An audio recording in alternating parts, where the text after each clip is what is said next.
हमारी कैबिनेट की एक सब कमेटी है जिसमें रोहित ठाकुर हमारे एजुकेशन मिनिस्टर भी हैं और नंदलाल जी उसमें एज ए मेंबर उनको भी इनवाइट किया था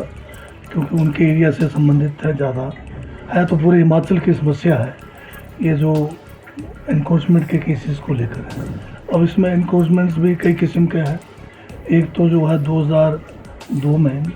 भारतीय जनता पार्टी के समय एक इन्होंने, अब ये कहिए कि पॉलिसी तो थी नहीं कोई, पर उन्होंने एक वो चलाया था प्रोग्राम कि एफिडेविट दो और जो एनक्रोचमेंट है उसको रेगुलाइज करेंगे। तो कोई 1.5 लाख से ज़्यादा लोग ऐसे हैं जिन्होंने उस समय एफिडेविट्स दिए कि उनके पास ये ज़मीन जो है सरकारी उनके पोजीशन में है। तो वो पॉलिसी बनी नहीं और उस कारण जो है वो सारे एनक्रोचर डिक्लेयर हो गए क्योंकि सेल्फ उन्होंने एफिडेविट देकर वो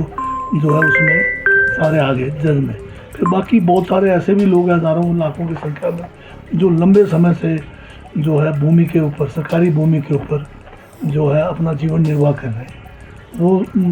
1952 में एक नोटिफिकेशन सरकार की तरफ से हुई कि जो भी हिमाचल में ज़मीन है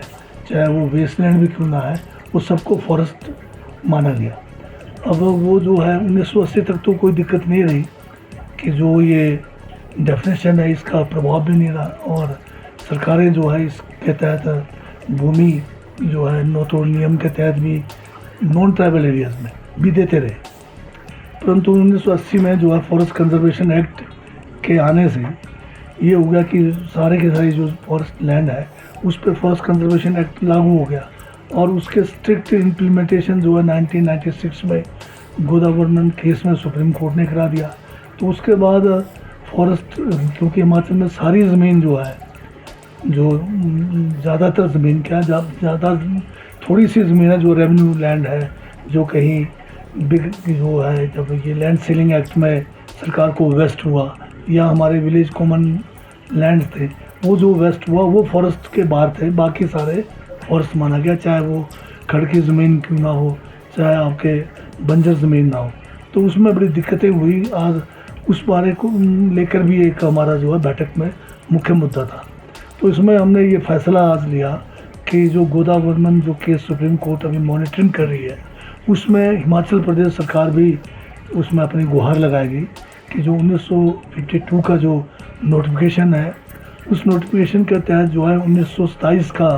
फॉरेस्ट एक्ट है उसमें जो है फॉरेस्ट सेटलमेंट होना था कि कौन से जो लैंड है वो फॉरेस्ट माना जाए, कौन से लैंड जो है नॉन फॉरेस्ट माना जाए। तो वो जो है फॉरेस्ट सेटलमेंट जो 1927 के कानून के तहत होना चाहिए था और 1952 का जो नोटिफिकेशन के तहत भी होना चाहिए था वो हुआ नहीं है। तो उसमें हम अब सुप्रीम कोर्ट में सरकार की तरफ से गुहार करेंगे कि हमें जो है 1927 का जो एक्ट के तहत जो फॉरेस्ट को क्लासिफाई करना है या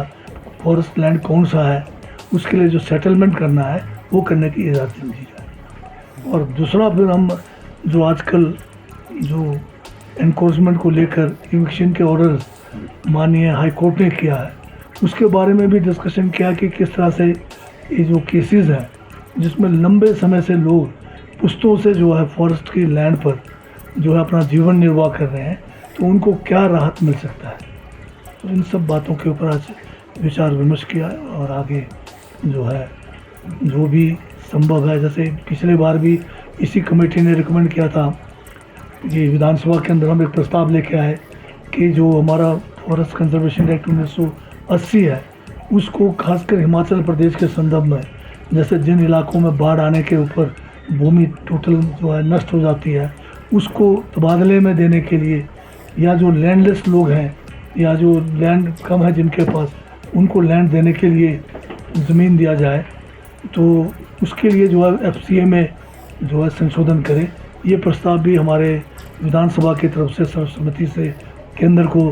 प्रेषित किया है। तो ये कुछ मुद्दे थे जिनको लेकर आज हमारी कैबिनेट सब कमेटी की बैठक।